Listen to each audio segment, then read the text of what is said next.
So the Indiana Fever showcased another dominance today against the Dallas Wings, making it a record-breaking 17th win on the season, going over 500. Let's talk about it. Hey, so amazing. You see how they playing? Live wire, it's all about sports and entertainment. You don't wanna miss it, so official like you never seen. Keep it going till the whistle blowing from the referee. Everything from highlights and stats. You know that we gotta run it back, whether on the field or the court. You know that this is where it's at. Subscribe, no delaying. This is Live Wire, sports and entertainment. Let's go. All right, the Indiana Fever took care of business again today, wearing that Rebel Red jersey that was they always pick up a win. I think they only lost twice in those jerseys. And they went into Dallas, beat the Dallas Wings 100-93. Now, the game started out pretty rocky at first. Arike Umawale, it's nothing more I could say about her. Even Caitlin Clark already told her she's like the best one-on-one player in the game. I thought Jewel Lloyd gave us fits when she played went off on us at Seattle, but I don't think Jewel Lloyd don't have nothing on Arike. She's a bucket. She's everything.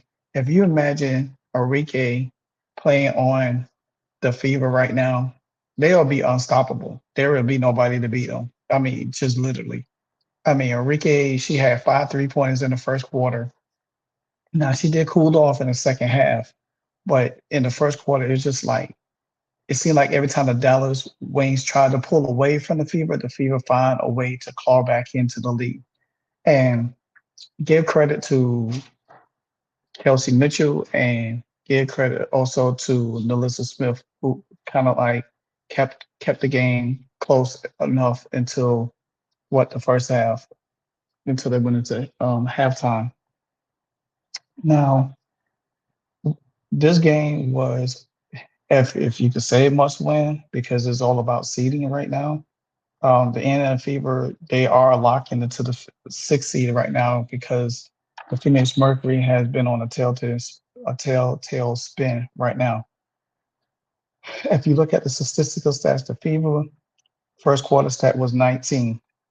In the first quarter, 23 by the Wings, which, like I said, that with the sharp shooting of Ricky Umawale, I mean, you would think the Dallas Wings was going to run away with this game, but nope. The Indiana Fever kept digging, kept clawing, kept staying close into the game. Now in the second quarter, they won the second quarter by 26-23, but they was losing by one. They was gonna go up by one, but they end up going down by one in the first by halftime. But then in the third quarter, it got kind of back and forth a little bit more, where the Wings won that quarter 28-25.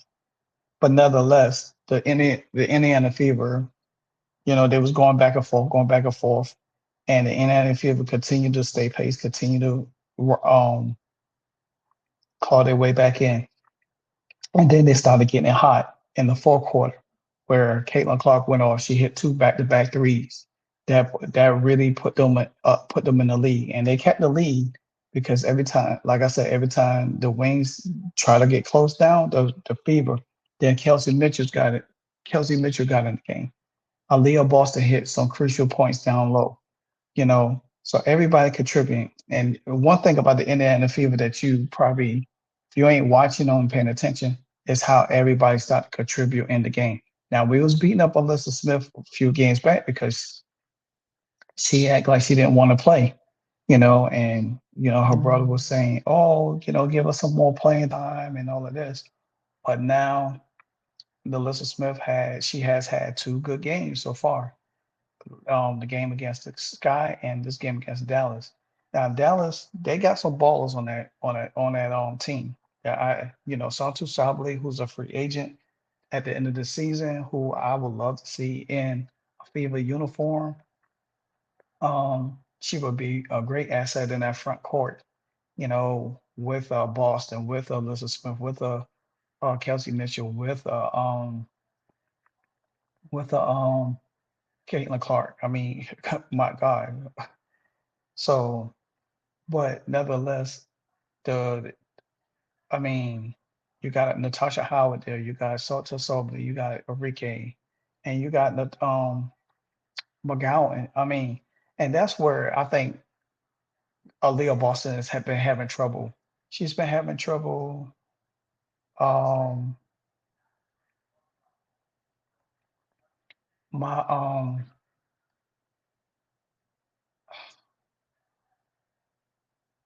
my thoughts on that is that Aaliyah Boston had trouble against centers that's bigger, a little bit physical to move her out. But I want to see Aaliyah Boston, you know, um, more physical. I want to see her, use some of her mid range. I know she'd be wanting to back down and stuff, but and get the foul, but use some of those small touches in that mid range because what's going to happen? You could easily pump fake and drive, and then you could get them to the basket.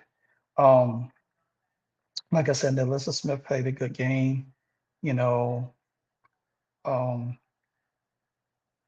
you got Dantes. She come in and contribute. Dantes, she's gonna give you no more from probably 12, 7 to 12 points a game. Um, Katie Lou, she even played in this game a little bit. Um,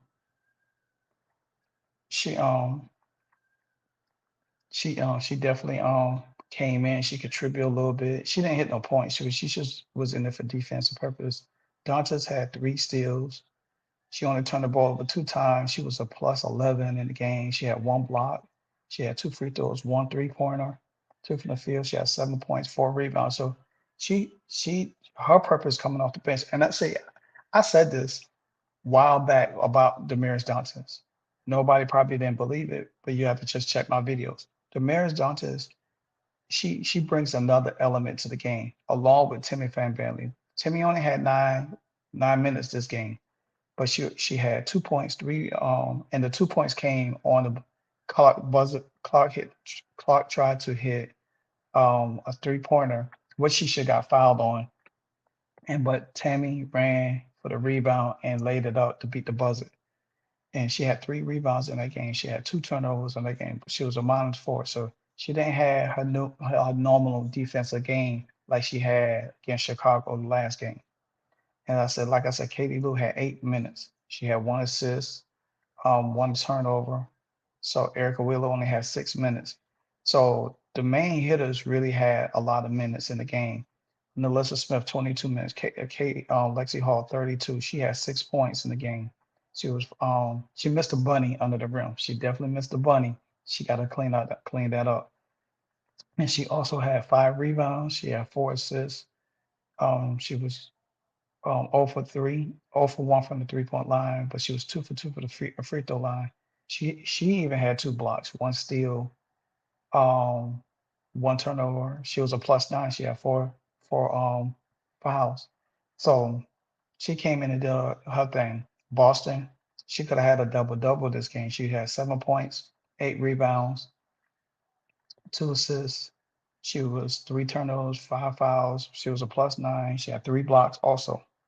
Now, just to look further more into this is that they are doing a lot of things that they need to do where it was um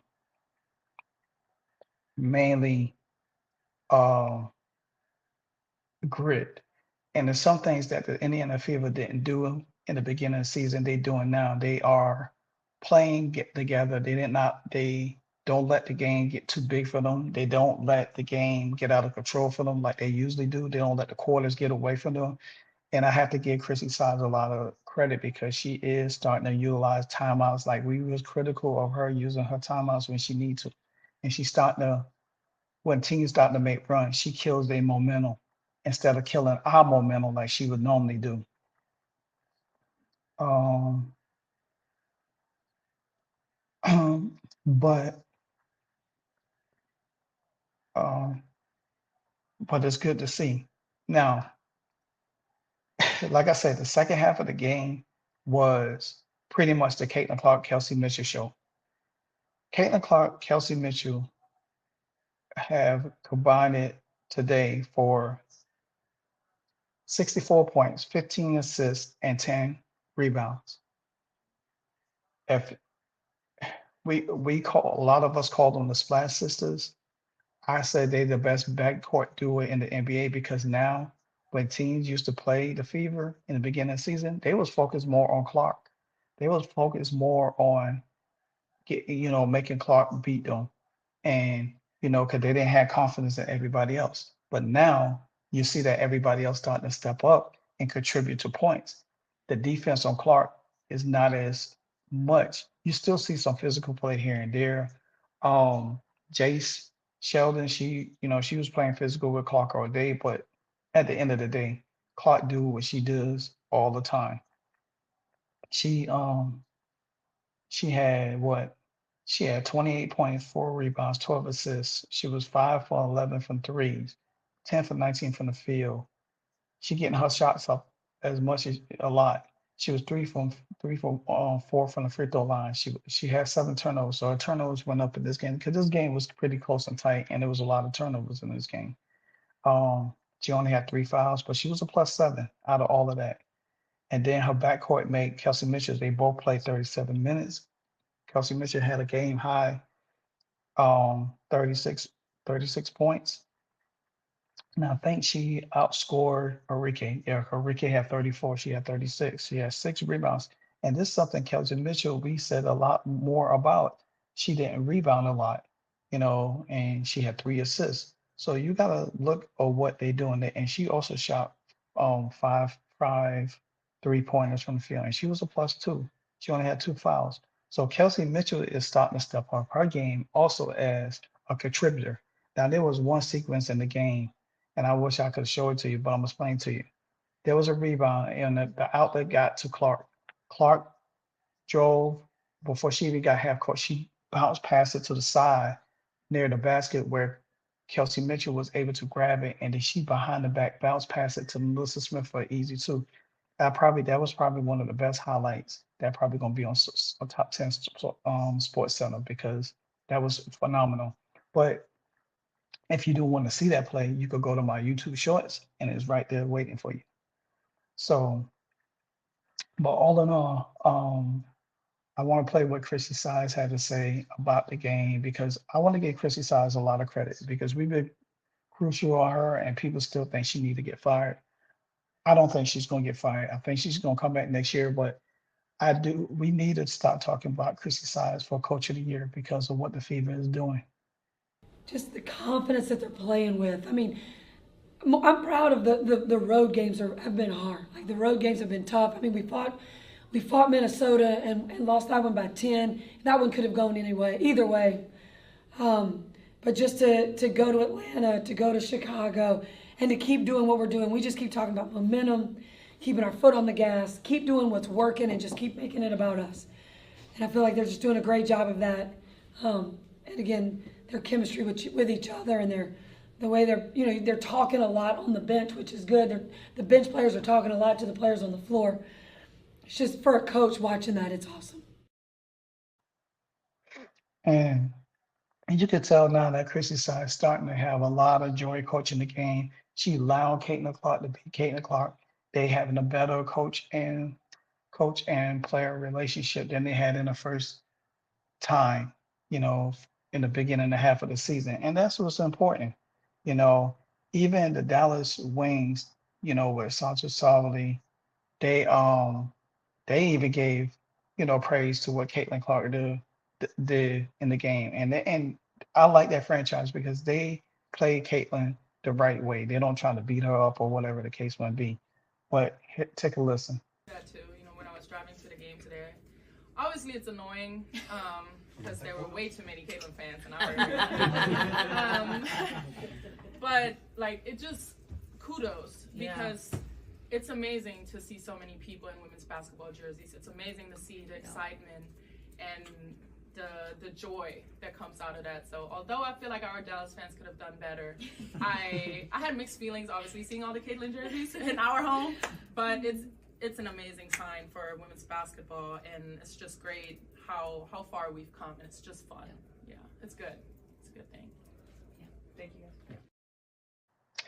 And see, and this is not the first time that Santo Sable has nice things to say about Caitlin Clark, because when she was on um, Paul George podcast, she talked about what Caitlin Clark brings to the table, and even Nancy Lieberman went in depth today, which that's a key thing because Cheryl Swoops usually called the Dallas Wings game, and she didn't call the game today, and she was replaced by Nancy Lieberman, and Nancy Lieberman now people on X going off on Nancy Lieberman saying that she did it overboard, but when you know it was all right for Cheryl Swoops to be on there talking about all, his game was supposed to be about the fever, but she finds a way to throw Angel Reese's name in the mix instead of just talk about the game.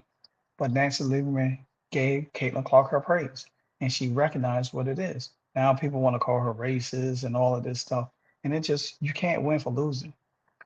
You know, yeah, Angel Reese she's having a phenomenal year, but she's not on the level of Caitlin Clark, and that's just what it is. And she was talking about Caitlin Clark being in the MVP conversation, which she is. She's going to get MVP votes.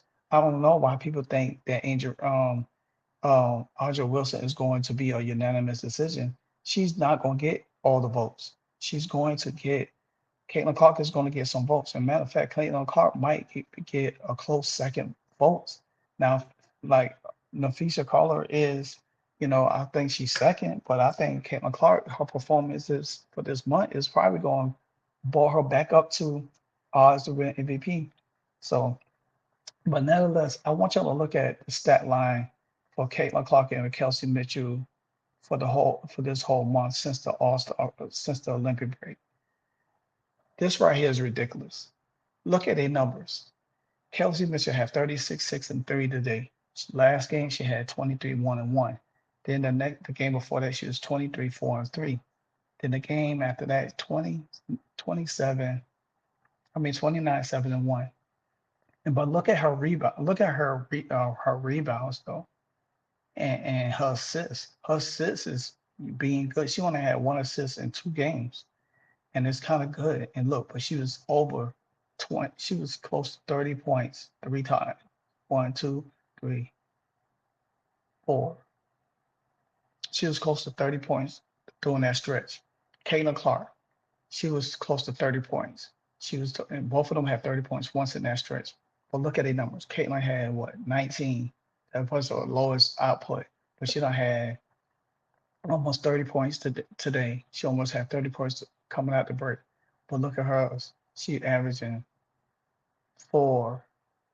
Around about 4, almost 6 rebounds a game, and she's up here almost averaging almost double-digit assists all the way down. She could have had at least 10 assists in the middle 4 games. It's understandable that you look at what the Indiana Fever is doing. You can't not deny what they have become. The strength of everything is really, really, really great to see where the Indiana Fever how far they came with what they have.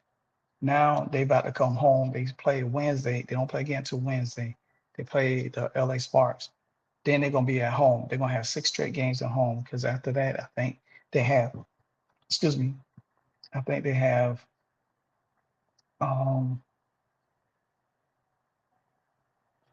They have the Sparks, Lynx, Dream, then the Aces 2 times, and then they have the Dallas Wings on next Sunday, or the week after Sunday, and then so they only got 3 games this week.